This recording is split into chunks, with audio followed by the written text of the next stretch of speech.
제 10장. 여호와께서 모세에게 말씀하여 이르시되, 은나팔 둘을 만들 때 두들겨 만들어서 그것으로 회중을 소집하며 진영을 출발하게 할 것이라. 나팔 두 개를 불 때는 온 회중이 회막문 앞에 모여서 내게로 나올 것이요, 하나만 불 때는 이스라엘의 천부장된 지휘관들이 모여서 내게로 나올 것이며, 너희가 그것을 크게 부을 때에는 동쪽 진영들이 행진할 것이며, 두 번째로 크게 부을 때에는 남쪽 진영들이 행진할 것이라. 떠나려 할 때에는 나팔 소리를 크게 부을 것이며, 또 회중을 모을 때에도 나팔을 부을 것이나 소리를 크게 내지 말며, 그 나팔은 아론의 자손인 제사장들이 부을지니 이는 너희 대대의 영원한 율례니라.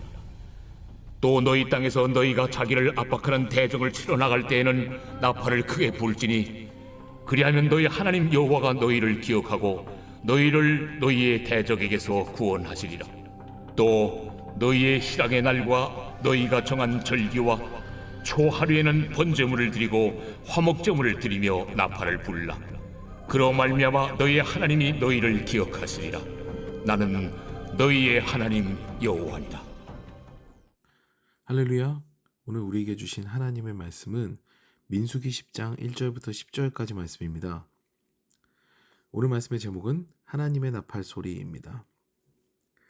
저는 어릴 적에 하나님의 나팔 소리라는 찬송가를 즐겨 부르곤 했습니다. 이 찬양은 이렇게 시작하죠. 하나님의 나팔 소리 천지진동할 때에, 이렇게 시작을 하죠. 하나님의 나팔 소리가 천지에 진동하며 예수님께서 영광 중에 구름을 타시고 구원받을 성도들을 모으시는데, 문제는 이 소리를 듣지 못하는 사람들이 있다는 거죠. 나팔 소리가 천지를 진동하는데도 애써 무시하거나 아니면은 듣지 못하는 사람이 있다는 겁니다. 나팔을 분다는 것은요, 소리를 들으라는 겁니다. 그 신호를 듣지 못하면 문제가 생기는 거죠. 작년 이태원의 할로윈 참사 이후로요, 안전에 관한 부분이 강화가 되었다는 소식을 들었습니다. 이제 많은 인파가 모일 것으로 예상되는 행사에는요, 경찰의 통제가 있다는 거죠. 만약 경찰이 통제를 하면서 호루라기를 부는데 이것을 무시하거나 듣지 못하게 된다면 어떤 일이 벌어질까요? 무질서한 가운데서 어떤 사고가 터질지 알 수 없게 됩니다. 그러므로요, 신호를 듣는 것, 그리고 그 신호를 존중하여 움직이는 것은 매우 중요한 부분입니다. 오늘 본문은 나팔을 부는 것에 관한 이야기를 하고 있는데요. 오늘 등장하는 은나팔은요, 몇 가지 상황이 되었을 때 나팔을 불게 됩니다. 그 분류를 말씀드리자면, 먼저 소집과 행군을 해야 할 때 나팔을 붑니다. 그리고 두 번째로는 전쟁에 나갈 때 나팔을 불고요. 마지막으로는 각종 절기 때에도 나팔을 붑니다. 그중 소집과 행군은요, 질서와 관련이 밀접하게 있습니다. 이스라엘 성막을 덮으신 하나님의 구름 기둥이요, 이제는 움직일 때가 되면 떠오르게 됩니다. 이스라엘이 움직여야 하는 시기임을 구름 기둥을 통해 하나님께서 보이시는 거죠. 이동해야 되는 겁니다. 이같이 하나님께서는요, 자신의 백성들을 인도하실 때 구름 기둥으로 징조를 보이시죠.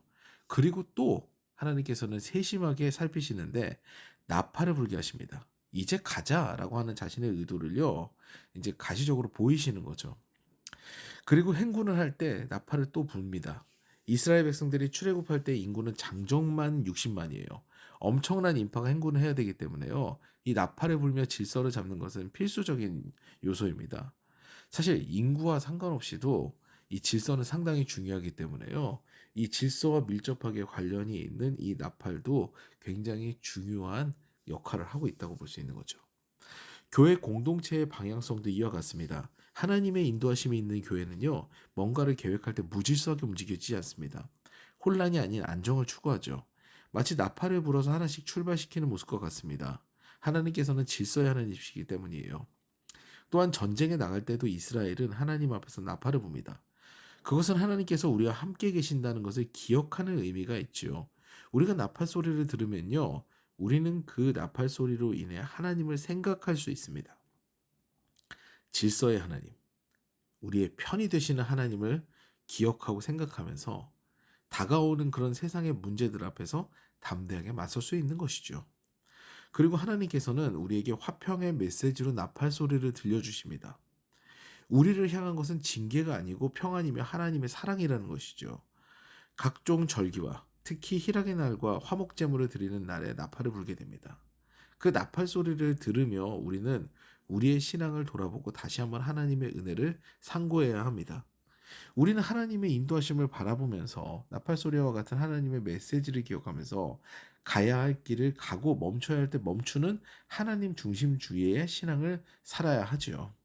오늘도 그 은혜로 충만한 하루를 보내시는 저 여러분 되시기를 주님의 이름으로 축원합니다.